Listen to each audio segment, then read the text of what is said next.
Hello दोस्तों, मैं विपिन कुमार स्वागत करता हूं आप सभी का आपके अपने YouTube चैनल विपिन क्लासेस पे।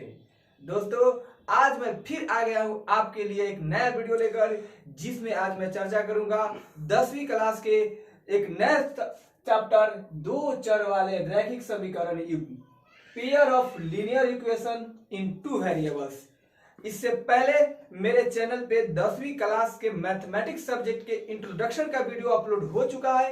यदि अभी तक आपने उस वीडियो को नहीं देखा है तो कृपया इस डिस्क्रिप्शन बॉक्स में उस वीडियो का लिंक मैं दे दिया हूं, जाकर सबसे पहले आप उस वीडियो को अवश्य देखें, जहां मैंने 10वीं क्लास के मैथमेटिक्स सब्जेक्ट के सिलेबस के बारे में चर्चा किया हूं कि एग्जाम में किस चैप्टर से कितने नंबर का प्रश्न पूछे जाते हैं, जो आपके लिए काफी इंपॉर्टेंट है। मैं आशा करता हूं कि आप अवश्य उस वीडियो को सबसे पहले देखेंगे। आइए तो स्टार्ट करते हैं बिना समय बर्बाद किए आपका एक अलजेब्रा का नया चैप्टर, जिसका नाम होगा दो चर वाले रैखिक समीकरण युग्म। सबसे पहले आपके लिए इस चैप्टर के विषय में मैं कुछ इस पे लिख दूंगा, आपको वीडियो पॉज करके उसे अपने कॉपी में राइट डाउन करना है। उसके बाद फिर मैं उसके बारे में समझाऊंगा, फिर आपको आगे क्लास लेना है। तो आइए चलते हैं इस चैप्टर को देखते। दोस्तों, दो चर वाले रैखिक समीकरण यानी कि वह समीकरण जिसमें दो वेरिएबल हो। वेरिएबल जिसका मतलब ये होता है जिसका मान हमेशा वेरी करते रहता है, उसे हिंदी में हम क्या कहते हैं? चर राशि कहते हैं। जैसे A B X Y M N, ये सभी क्या है? हमारा वेरिएबल राशि है जिसका मान हमेशा बदलते रहता है। तो आपको इस समीकरण में कितने वेरिएबल मिलेंगे? दो वेरिएबल मिलेंगे। और यह इक्वेशन कौन सा होगा? लीनियर इक्वेशन होगा, अर्थात रैखिक समीकरण। अब रैखिक समीकरण किसे कहते हैं? तो वह समीकरण जिसमें वेरिएबल का मैक्सिमम घात कितना हो? एक हो। वह समीकरण जिसमें वेरिएबल का मैक्सिमम घात यानी पावर, अधिकतम पावर कितना हो सकता है? 1। जैसे a का पावर 1, यानी 1 तो लिखते नहीं है, लेकिन हम एज्यूम करेंगे कि a का पावर 1 है। अगर a का पावर 2 तो a आपका रैखिक समीकरण नहीं है। x का पावर 2 ये आपका रैखिक समीकरण नहीं है। यदि m है तो आपका यह पावर क्या है? 1 है। तो इस प्रकार जिस वेरिएबल का अधिकतम पावर 1 हो वह समीकरण हमारा क्या कहलाएगा? रैखिक समीकरण कहलाएगा। तो यहाँ पे आपके समीकरण में कितने वेरिएबल होंगे? 2। और साथ ही साथ समीकरण का भी पेयर होगा, यानी कि नंबर ऑफ समीकरणों की संख्या कितनी होगी? तो 2 होगी। यानी कि आपको पहला समीकरण जैसे मिलेगा ax by प्लस c बराबर 0, आपका यह दो चर वाले रैखिक समीकरण का स्टैंडर्ड फॉर्म है, यानी कि व्यापक रूप है। आपको इसी फॉर्म में आपको दो चर वाले रैखिक समीकरण दिए जाते हैं, जिसे हमें क्या करना होता है? सॉल्व करके वो दोनों वेरिएबल का मान ज्ञात करना होता है, जिसमें x के गुणांक a है, y का गुणांक b है और c हमारा अचर राशि है, यानी कि कांस्टेंट नंबर है। जहां वेयर a b और c एक अचर राशि है, अचर यानी कि कांस्टेंट नंबर है, कांस्टेंट है। और x और y आपका क्या है? चर राशि है, यानी कि यही आपका वेरिएबल है। इस समीकरण को हल करने के बाद आपको इस x और y का ही मान आपको ज्ञात करना होता है। तो इसके लिए आपको एक समीकरण नहीं, यहाँ भी आपको पेयर में समीकरण मिलेगा, जैसे कि एक समीकरण है और इसी फॉर्म में एक समीकरण आपको एक और मिलेगा। दोनों को सॉल्व करने के बाद आपको इन दोनों वेरिएबल का मान ज्ञात करना है।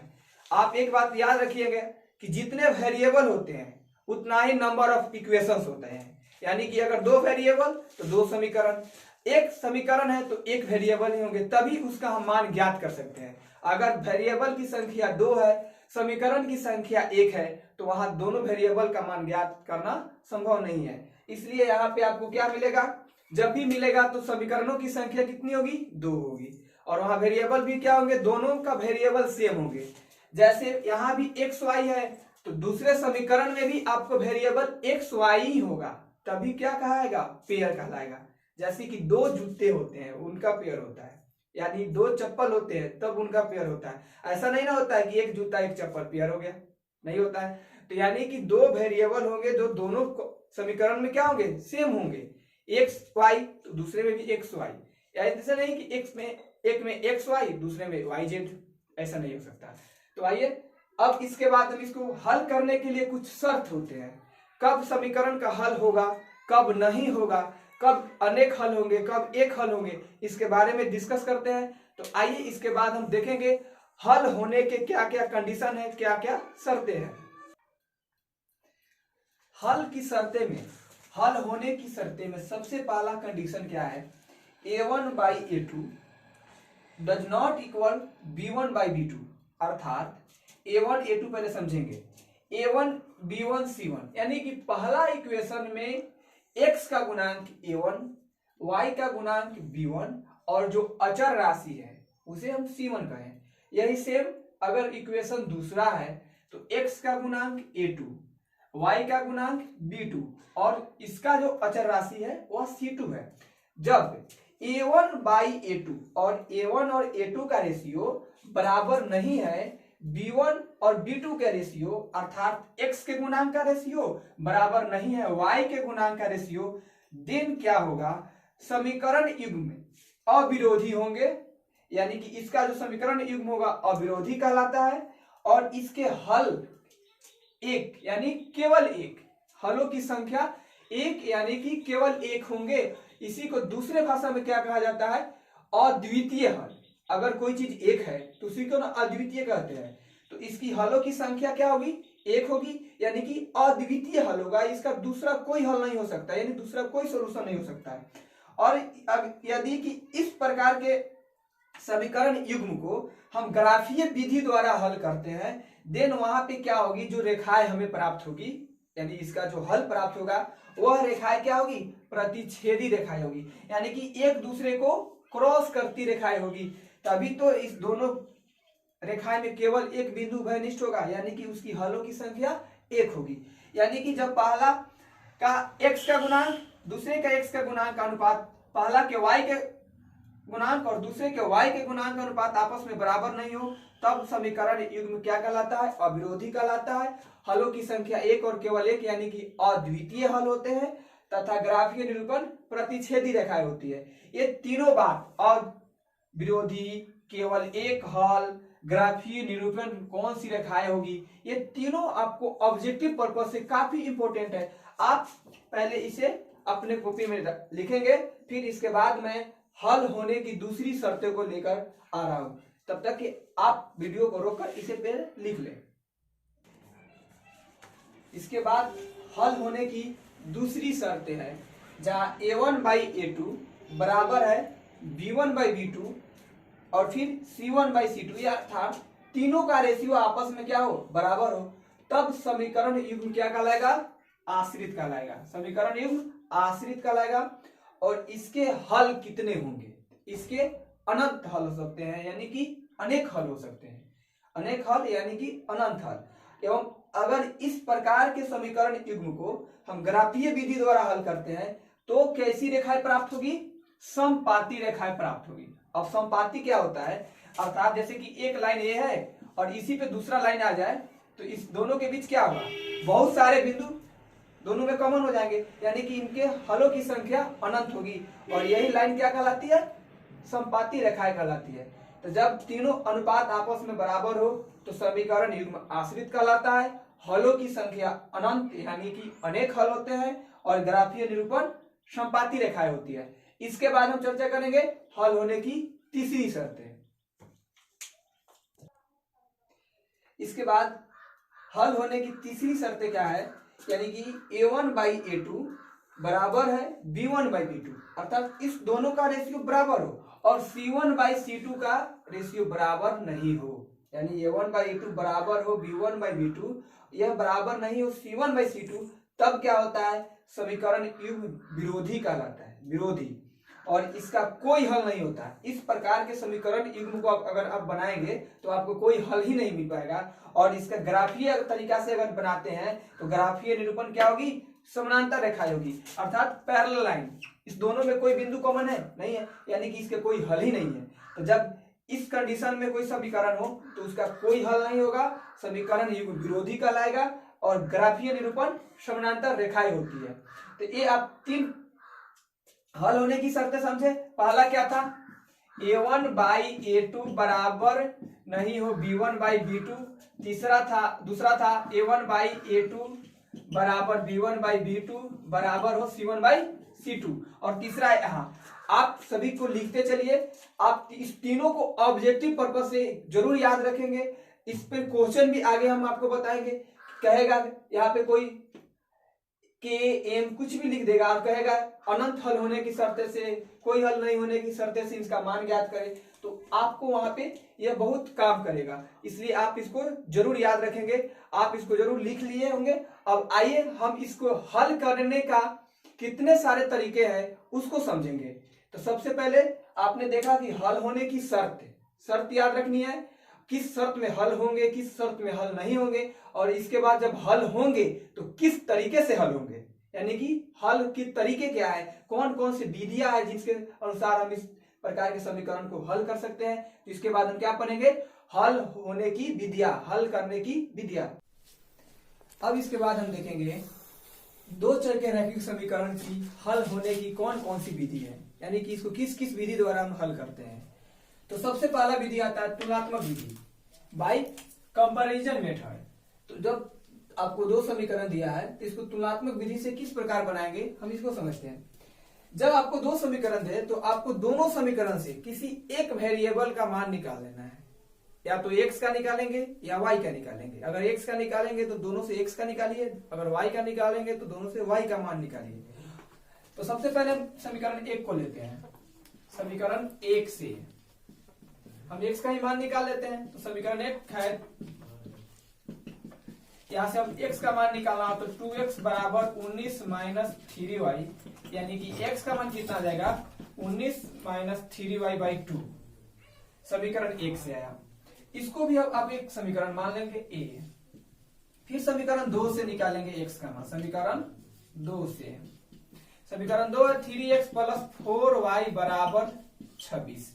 यहां से हम फिर x का मान निकालेंगे तो 26 माइनस 4y, इधर से 4y उधर जाकर माइनस, यानी कि x का मान कितना आ गया 26 माइनस 4y/3। ये आपका समीकरण b। समीकरण a हो गया, समीकरण b हो गया। आप इस दोनों समीकरण को जब देखेंगे तो आप क्या देख रहे हैं कि दोनों का LHS यानी कि लेफ्ट हैंड साइड, इधर RHS, दोनों का LHS क्या है, बराबर है x। तो जब दोनों समीकरण का LHS बराबर तो अपने आप क्या होगा, RHS भी बराबर होगा। यानी x का ही मान यह है और x का ही मान यह है, तो दोनों मान तो आपस में बराबर ही होगा ना। तो यहाँ लिखेंगे बाई समीकरण, by equation a and b, यानी कि समीकरण a तथा समीकरण b से। समीकरण a क्या है, x का मान इतना, समीकरण b क्या है, x का मान इतना। दोनों का जब LHS बराबर तो RHS बराबर, तो इसका RHS क्या है 19 माइनस 3y/2, यहां हो जाएगा बराबर 26 माइनस 4y/3, 26 माइनस 4y/3। अब इसे हम सॉल्व करेंगे तो हमारा y का मान निकल जाएगा। इसे सॉल्व करेंगे यानी क्रॉस मल्टीप्लाई, 3 से इसको गुना करेंगे बराबर 2 से इसको गुना करेंगे,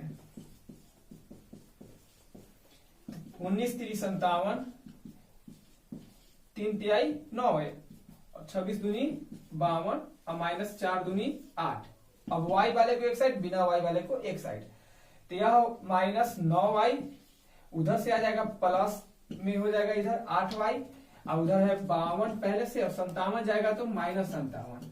तो 9y माइनस में 8y प्लस में, तो जब इसे सॉल्व करेंगे यानी कि जोड़ेंगे तो एक आपका y क्या बच जाएगा माइनस में। इसे जब घटाएंगे 52 में से 57 घटाना है यानी -5, तो माइनस माइनस कैंसिल, और इस प्रकार आपका y का मान कितना आ गया 5। y का मान कितना आ गया 5। अब इस y का मान आप समीकरण a में रखे या समीकरण b में रखे, आपका क्या आ जाएगा x का मान आ जाएगा। तो हम यहां से फिर अब आ जाएंगे हम इधर, लिखेंगे y का मान समीकरण a में रखने पर, अब समीकरण एक क्या है, x बराबर 19 माइनस 3y बटा 2, तो 19 माइनस 3 और y, तो y का वैल्यू आ गया 5, तो 5 बटा 2, तो 19 माइनस 15 बटा 2, 19 में से 15 घटेगा 4 बटा 2, घटाएंगे आपका आंसर आएगा 2। यानी कि इस प्रकार x का मान कितना गया 2 और y का मान कितना गया 5, लिख देंगे एक जगह। इसलिए x बराबर 2, y बराबर 5, यह वह वैल्यू होता है जिसे अगर हम समीकरण में पुट करें तो हमारा समीकरण क्या हो जाएगा, सेटिस्फाइड हो जाएगा। यानी x की जगह अगर 2 रखे, y की जगह 5 रखे तो हमारा समीकरण को संतुलित कर देगा। यानी यह हो गया आपका कौन मेथड, बाय कंपैरिजन मेथड। हम इसके बाद समझेंगे दूसरा मेथड। इसके बाद हम देखेंगे हल का दूसरा तरीका होता है लुप्तीकरण या विलोपन विधि, जो एलिमिनेशन मेथड कहलाता है इंग्लिश में। यह सबसे इंपोर्टेंट और पॉपुलर मेथड है, यानी यह सबसे इंपोर्टेंट है। यह सभी लोग इसी मेथड का यूज करके इस प्रकार के समीकरण को हल करते हैं और बहुत आसान भी है। आइए देखते हैं इसको किस तरह बनाते हैं। इसमें सबसे पहला आपको ये चीज याद रखना है कि दोनों समीकरण में पहला का x गुणांक और दूसरे का x गुणांक, या पहला का y गुणांक और दूसरे का भी y गुणांक को आपको ले लेना है, किसी एक का, या तो x का लीजिए या y का गुणांक लीजिए। अगर पहला का x गुणांक 2 है तो इस 2 से दूसरे समीकरण को गुना कर देना है। पहला का x गुणांक से दूसरे को गुना करना है और दूसरे का x गुणांक से पहले समीकरण को गुना कर देना है। यानी कि पहला का x का गुणांक 2, इसको गुना कर देंगे दूसरे समीकरण को, दूसरे का समीकरण के x का गुणांक 3, तो इसको गुना कर देंगे पहले समीकरण को, और लिखेंगे समीकरण 1 गुना 3। समीकरण 1 को 3 से गुना करें और समीकरण 2 को 2 से गुना करने पर, और इसके बाद इस दोनों समीकरण को आप तो जोड़ेंगे या घटाएंगे। जोड़ेंगे कब और घटाएंगे कब, इसे समझिए। अगर हम x का कोफिशिएंट यानी कि गुणांक लिए हैं तो दोनों अगर सेम राशि हो, सेम चिन्ह में हो, यानी कि दोनों का चिन्ह एक हो, जैसे कि दोनों भी क्या है, प्लस प्लस है। अगर दोनों सेम है तो उसे घटाएंगे। अगर दोनों एक दूसरे का उल्टा, यानी कि एक प्लस एक माइनस है, तो जोड़ेंगे। यहाँ दोनों सेम है तो क्या करेंगे, समीकरण को गुना करने के बाद दोनों को घटाएंगे। एक में से समीकरण 2 को घटाने पर, अर्थात समीकरण 1 गुना 3 घटाओ समीकरण 2 गुना 2 से, तो समीकरण 1 को 3 से गुना करना है, यानी इस 3 से सभी को गुना करेंगे। तो सबसे पहले इसे गुना करेंगे, 2 3 6x प्लस 3 3 9y बराबर 19 या 57। और फिर समीकरण 2 को गुना करना है 2 से, और इसे घटाना है तो इसे नीचे लिखेंगे। तो समीकरण 2 को गुना करेंगे तो 3 दूनी 6x प्लस 4 दूनी 8y बराबर 26 दूनी 52। अब घटाते हैं तो चिन्ह हमारा चेंज हो जाता है। ये अगर यह प्लस में तो माइनस में, ये भी प्लस में तो माइनस में, ये प्लस में तो माइनस में, तो 6 प्लस में 6 माइनस में कट गया।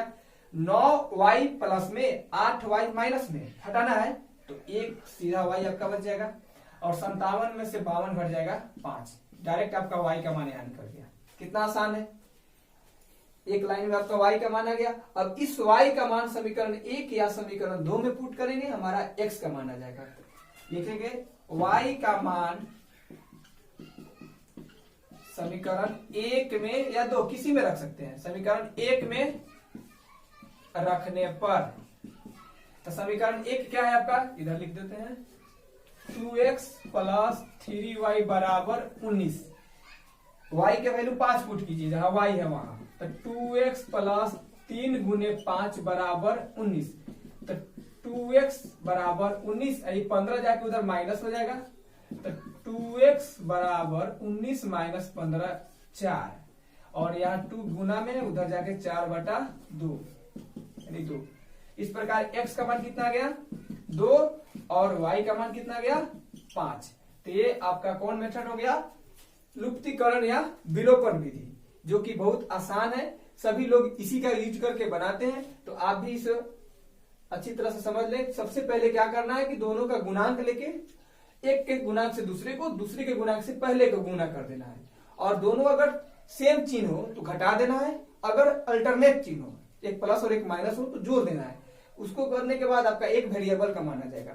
और इस वेरिएबल का मान किसी एक समीकरण में रखने पे दूसरे वेरिएबल का मान आ जाएगा। ये आपका हो गया लुप्तीकरण विधि। अब इसके बाद हम समझेंगे तीसरे नंबर की। तीसरा नंबर की विधि है प्रतिस्थापन विधि, बाय सब्स्टिट्यूशन मेथड। इस विधि में हम क्या करते हैं कि दोनों समीकरण को देखने किसी एक से, जैसे कि एक या दो, किसी एक से किसी एक वेरिएबल का मान निकालते हैं दूसरे के रूप में। जैसे x का निकालेंगे y के रूप में, y का निकालेंगे तो x के रूप में, और उसका मान दूसरे समीकरण में पुट करेंगे। तो सबसे पहले हम लेंगे समीकरण एक से। समीकरण एक से, समीकरण एक है आपका 2x प्लस 3y बराबर 19। यहां से हम x का मान निकालते हैं, तो 2x बराबर क्या हो जाएगा 19, यही चला जाएगा उधर तो माइनस 3y, और x का मान निकालना तो इसमें दो गुणांक में उधर भेज देंगे, तो 19 माइनस 3y और 2 जाके क्या हो जाएगा भाग। इसको मान लेंगे समीकरण a। यहाँ x का मान निकला, अब इस x का मान एक से निकला है तो इसको दो में पुट करेंगे, लिखेंगे x का मान समीकरण 2 में रखने पर, समीकरण 2 क्या है 3x प्लस 4y बराबर 26। जहां आपको x दिख रहा है वहां पे हम रखेंगे इसका मान, यानी कि 3 इंटू 19 माइनस 3y बटा 2 अब प्लस 4y, तो 4y बराबर 26। इसे सॉल्व करेंगे तो क्या है 3 से गुना करना था, 3 से गुना करेंगे 19 में 57, फिर 3 से गुना करेंगे माइनस 3 में तो माइनस 9 बटा 2 जोड़ 4y बराबर 26। अब यहाँ पे क्या है दोनों को बटा पर के जोड़ कर लेंगे, यहाँ क्या है 1 है, 2 और 1 का एलसीएम 2, 57 माइनस 9y प्लस 1 दूनी 2 तो 4 दूनी 8y बराबर 26। अब क्या करेंगे 1 बटा कुछ नहीं है तो 1 क्रॉस गुना करेंगे, यानी कितना हो जाएगा 57 और माइनस में 9 प्लस में 8 माइनस 1 बटा 2 बराबर 26। क्रॉस गुना करते हैं 57 माइनस y बराबर 26 दूनी 52, y को उधर भेजेंगे और 52 को इधर लाएंगे तो माइनस 52 और y जाके प्लस y, यानी कि y का मान कितना आ गया 57 माइनस 52, y का मान आ गया 5। अब यह y का मान आप समीकरण 1, 2, 3 यानी कि a, इस तीनों इक्वेशन में किसी में रख सकते हैं, आपका x का मान आ जाएगा। लेकिन सबसे आसान आपको कहां होगा समीकरण a में रखने पे, तो लिखेंगे y का मान समीकरण a में रखने पर, समीकरण a क्या है x बराबर 19 माइनस 3y बटा 2, तो आप 19 माइनस 3y, y का मान आ गया आपका 5 बटा 2, तो हो जाएगा 19 माइनस 3 बचे 15 बटा 2, तो 19 में से 15 घटेगा 4 बटा 2 कट जाएगा 2। इस प्रकार x का मान कितना आ गया 2, y का मान कितना आ गया 5। यही वही क्वेश्चन है, फिर सेम आंसर, x का मान 2 और y का मान 5 यहाँ रखिएगा, आपका सेटिस्फाइड हो जाएगा।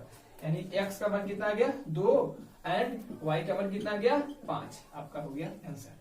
तो ये रहा आपका प्रतिस्थापन विधि। इसके बाद अब चौथे नंबर की विधि पढ़ेंगे जो कि लास्ट होगी। इसके बाद हम देखेंगे वर्ग गुणन विधि, यानी कि बाय क्रॉस मल्टीप्लीकेशन मेथड। इसके लिए आपको एक ये वाले सूत्र को याद रखना होगा। अब यह सूत्र क्या है x upon b1 c2 minus b2 c1 बराबर y upon c1 a2 minus c2 a1 बराबर a upon a1 b2 minus a2 b1। अब इतनी बारी फॉर्मूला को कैसे याद रखेंगे तो इसके लिए थोड़ा सा दिमाग लगाना है। x का कोएफिशिएंट क्या होता है a, तो इसके नीचे वाले में a भाग नहीं लेगा, b और c लेगा, और y का b, तीसरे नीचे b नहीं आएगा तो बच गया कौन a और c, यानी c और a भाग लेगा। एक क्या होता है कांस्टेंट, तो वहां कांस्टेंट आपको स्टैंडर्ड फॉर्म में क्या बताया तो c, तो यहाँ नीचे में c नहीं आएगा। और यहाँ क्या लिखना है bc bc, ca ca और ab ab, 1 2 1 2 2 1 1 2 2 1 1 2 2 1, आपको इसी तरह से इसे सजा देना है। इसके बाद आपको यही क्वेश्चन फिर से सॉल्व करेंगे, यानी कि इसका क्या था 2x प्लस 3y, c आपका उधर है उसी इधर बनाएंगे जब तो क्या हो जाएगा माइनस 19 बराबर 0, समीकरण 1, और 3x प्लस 4y, सी इधर आ जाएगा तो -26 बराबर 0, यानी कि समीकरण 2। यहाँ a1 और a2 सब लिख लेंगे। a1 का मान 2, b1 का मान 3, c1 का मान -19, a2 का मान 3, b2 का मान 4 और c2 का मान -26। एक बार x बराबर करेंगे 1 के तो x का मान निकल जाएगा, फिर y का मान बराबर करेंगे इस 1 के तो आपका y का मान निकल जाएगा। लिखेंगे जब x upon b1 c2 minus b2 c1 बराबर है 1 बटा a1 b2 minus a2 b1।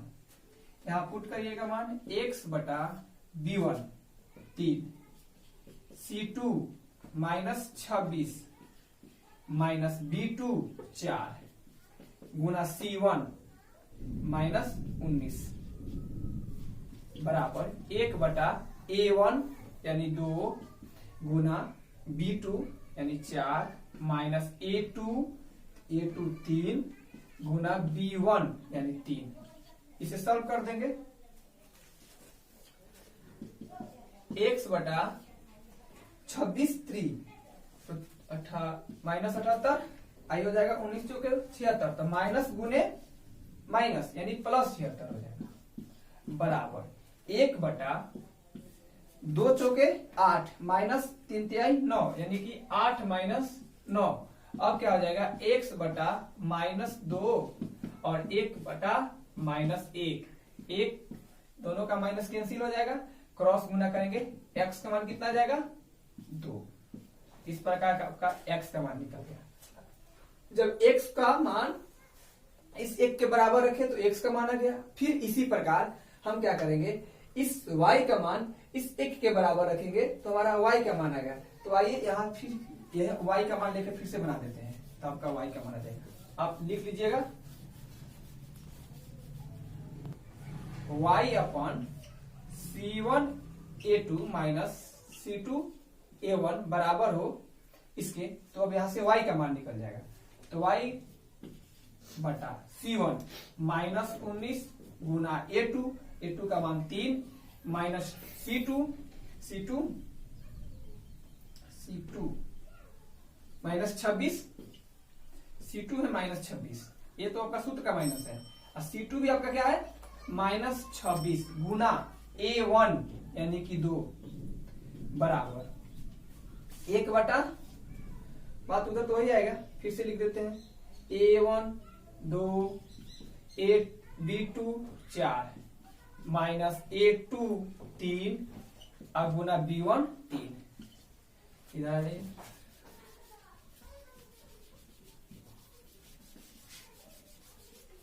y बटा -57, ये हो जाएगा आपका 26 दूनी -52, और ये हो जाएगा फिर माइनस प्लस हो जाएगा 52। अब घटेगा ये क्या हो जाएगा -5, इस माइनस ये एक कैंसिल, और आपका y का मान क्या आ गया 5। इस प्रकार x का मान आया 2 और y का मान क्या आ गया 5। तो ये आपका हो गया कौन method, by cross multiplication method. इस प्रकार आपने क्या देखा, सबसे पहला देखा तुलनात्मक बाय कंपैरिजन, दूसरा देखे हम लोग प्रतिस्थापन बाय सब्स्टिट्यूशन, तीसरा देखे विलोपन लुप्तीकरण एलिमिनेशन मेथड, और चौथा लास्ट देखे क्रॉस मल्टीप्लीकेशन। ये 4 विधियां हैं जिससे हम क्या करते हैं, लीनियर इक्वेशन वाले को सॉल्व करते हैं। आप चारों को याद रखेंगे, एग्जाम में अगर किसी विधि का नाम नहीं लिखा है तो आप जो याद रखे उससे बना सकते हैं। अगर कहीं पूछ दिया किसी एक विशेष विधि का नाम लिखकर, तो आपको उसी विधि से ही सॉल्व करना पड़ेगा। तो आपको चारों विधि याद रखना है। ऐसे हम ज्यादातर सभी लोग क्या करते हैं, विलोपन यानी कि लुप्तीकरण जिसे एलिमिनेशन मेथड कहते हैं उससे बनाते हैं, क्योंकि वो छोटा भी है आसान भी है। तो सबसे पहले आप इस चारों विधि को याद रखेंगे, चारों को लिखते चलिए। इसके बाद हम क्या करेंगे, अब आपको क्वेश्चन बनना शुरू हो जाएगा। तो इसके बाद वाले वीडियो में क्वेश्चन शुरू करेंगे और चारों मेथड में से किसी एक मेथड का यूज करके हम बनाते चलेंगे। आप चारों मेथड से मन करे तो आप बनाते रहिएगा, ठीक है दोस्तों। आज मैंने क्या सीखा, तो लीनियर इक्वेशन, दो चर वाले रैखिक समीकरण को सॉल्व करने की जो विधियां हैं, उन्हें 4 विधि होते हैं। चारों विधि को आपको याद रखना है। इसके बाद वाले वीडियो में हम क्या करेंगे, क्वेश्चन बनाना शुरू करेंगे। सारी बुक जैसे NCERT, Lucent, RS. Agrawal, student friend, ये सभी पब्लिकेशन की बुक से क्वेश्चन हम लेकर आएंगे और आपसे बनवाएंगे। हम बनाएंगे, आपके लिए होमवर्क भी देंगे जो आपको रात में अपने घर पे बैठ के भी उसे क्या करना है, हल करना है। तो आई होप कि आज की सारी क्लास आपको समझ में आई होगी। अगर भी कोई डाउट रहा हो तो आप कमेंट बॉक्स में जरूर लिखेंगे, मैं अगले वीडियो में उसे समझाने की कोशिश पूरी करूंगा। अगर अभी तक आप मेरे चैनल को सब्सक्राइब नहीं किए हैं तो कृपया सब्सक्राइब कर दें, बेल आइकन को प्रेस कर दें, ताकि मेरे द्वारा जो वीडियो आए आपके पास उसकी नोटिफिकेशन सबसे पहले पहुंच जाए। आई होप आपको सारी बातें समझ में आई होगी। ठीक है, इसके साथ ही मिलेंगे अब नेक्स्ट वीडियो में। जय हिंद।